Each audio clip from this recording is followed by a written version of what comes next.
So, everyone knows that I love working out and I love Game of Thrones. Duh.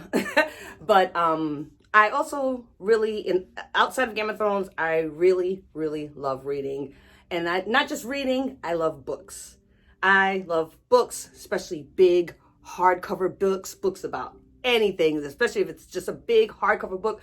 The more words, the better. So over the last few months, I have been building a little library. I've been trying to turn the other half of my bedroom into a little reading room, a little cozy reading room.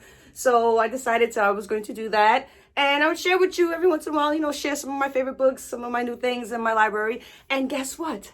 No Game of Thrones books. I know the Black Dread will be totally shocked to hear that, but no Games of Thrones books here because, we do enough of that on the Black Dread. So anyway, I was going through my library and I was like, what would be the first book I wanted to talk about? What was one of my favorite books? And shockingly, this is kind of cute here. So today's book is brought to you by the letter L because I love Sesame Street. I've always have. Ever since I was little, I like Ernie. They're just so cute to me. I've always loved Muppets and puppets. Anything Sesame Street, anything Muppets, puppets, I've always loved it. Even as an adult, as you can see right now. So what Sesame Street has been doing over the last, my son is like 21 years old now, so I don't really watch. I watch Sesame Street, but not too much, like I used to when he was little. But if you have a little kid, you might know now that Sesame Street is not like the way it used to be back in the day in the 80s when it was just A, B, C, D, and 1, 2, 3, 4, 5, 6, 7, 8, 9, 10, So now Sesame Street does a lot more about feelings and, it's a little bit more deeper than just the alphabet and the numbers. So Sesame Street, they always had great books, throughout my childhood and even my son, they've always had the great books. But now they have this new series here of these little books here that are just, they're so adorable. Sometimes I don't even like to touch them. They're so cute. So I'm going to go through them here really quick here. We have The Importance of Being Ernie and Bert, or The Importance of Being Bert and Ernie. I don't know which one is more important. We'll find out. We have The Pursuit of Grouchiness. I don't know if you can see, but he's grouchy faces. And we have my favorite, The Joy of Cookies. Look, he got so hungry. He took a bite out of the book. It's so cute. So, of course, immediately when I saw this, I pre-ordered it on Amazon immediately.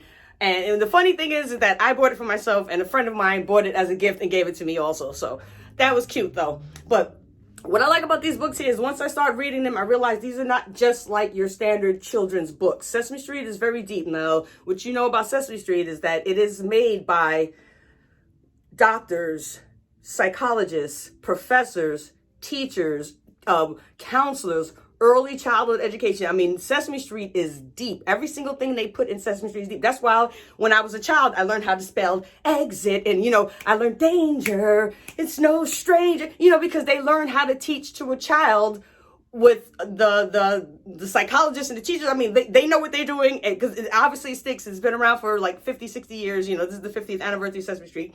So we have The Joy of Cookies, a Cookie Monster's Guide to Life. What is this for? Perhaps you have a child who is like, now, in no means are these books meant to be a substitute for any type of therapy. If you have a child who's bounced off the wall or slaughtering cats or, bullying kids or something, get them some help. But if you got, a child who might be a little, like for me, example, I've been told that I can be kind of grouchy. And I was like that as a child. And if you have a child who is just, a regular child, but doesn't like being around other people and other children. They'd rather be around their friends. When they get home with their cousins, they're bouncing off the wall, Power Rangers and stuff. They doing their thing as a child. But when, new kids come, oh, look, go play with my girlfriend's son. He's here. And they're like, nah, and they just want to stay up under you. You might have a little grouchy kid. And what happens to grouchy kids? They grow up to be grouchy adults. So, we have this little book here that gives you, your child, just lets him understand that, it's okay to express himself and to be who he is. But, of course, you teach your child right from wrong and all of that other stuff there. But, let's give a little example here. It's just a book full of him saying hurtful things. Okay, just saw a beautiful sunrise outside and inspired me to get up and close the curtains. Now, you've had days like that. You wake up and everyone's outside happy and everything. You're just like, I don't want to hear that happiness today. You know, I just want to close the curtains and everybody shut up. And it's not because you're, a horrible person or anything. You just might be a grouch, Here's another one of Oscar's words of wisdom. Being the problem, not the solution, is a lot harder than it looks. Totally adorable for all you little, grouchy little children out there who grow up to be grouchy people like myself. I think this would be just totally adorable if you got a little mean kid running around in your house. And let's be faithful, some kids are mean. You got that little mean kid running around here. Read a little cute little book about being mean. The importance of being Ernie and Bert, or the importance of being Bert and Ernie. What do we know about Ernie and Bert? They are opposites. They are like just complete opposites, but they're best friends. So they figure out how to make it work. You have that kid who can't get along with their sister or their cousin or their classmates or just people in general. They have to learn how to get along with people, especially people that they love. Like, because, you may have, like my sister, for example, you may have a sister or someone in your house who you just absolutely get on your nerves. You can't stand them. But, a little Rebecca or a little Susan or a little Billie Jean, here's a little book about growing up with your, psychotic family. Growing up isn't easy, so why do it? And look, it's Ernie. He's just, with a party hat on. He was like, growing up isn't easy, so why do it?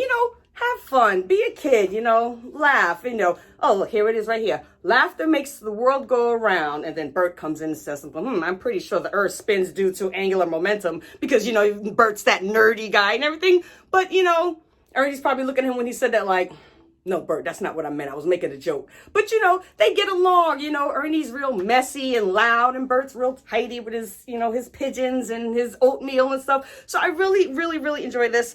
This one here, this is the one that probably is the most important to me and made me cry the most. This is probably, I would assume, for that child who has a little bit of anxiety.